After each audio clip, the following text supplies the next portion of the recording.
सबैलाई है।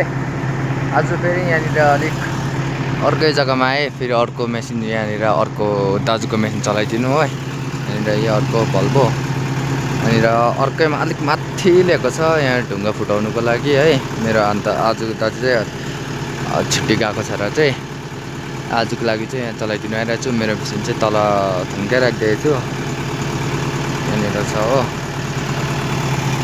अन्त नजारा यस्तो छ आज।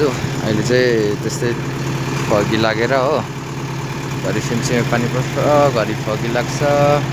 गुराँस पनि फुल्ने टाइम भएछ है। यहाँ माथि यहाँ त्यस्तै अझै 2-3 किलोमिटर माथि होला उयो 32 टर्निङ जलुक है। यहाँ चाहिँ दामी भइराखेको जस्तै यतिखेर चाहिँ किनभने हिउँ पनि पर्यो होला, किनभने हिजो पानी परेको थियो यहाँ तल चाहिँ सिमसिमे। अन्त यहाँ माथि चाहिँ हिउँ पर्यो होला सायद।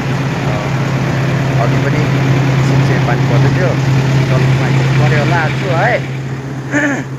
अन्त आज चिसो भइरहेछ, त्यही कारणले धेरै नै चिसो छ। यहाँ ढुङ्गा फुटाइदिँदैछु म चाहिँ है। अन्त अघि भर्खर अलि निकै नै लोड भयो।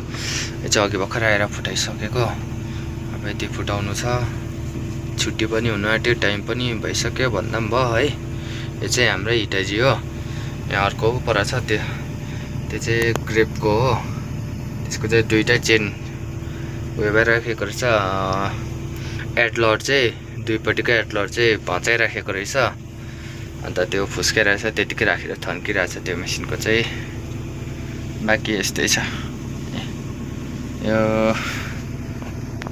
अघि अलिक फगी नलाग्नु भए चाहिँ यो अलिक रिस्की छ जग्गा है। यहाँ ओह्रालो त्यस्तै छ, यहाँ उता पनि त्यस्तै छ, यहाँ उकालो पनि त्यस्तै छ ढुङ्गा है। दरब खालके छ ढुङ्गा, कच्चा खालके। यहाँ अब यसरी काम गरायो भने चाहिँ है त।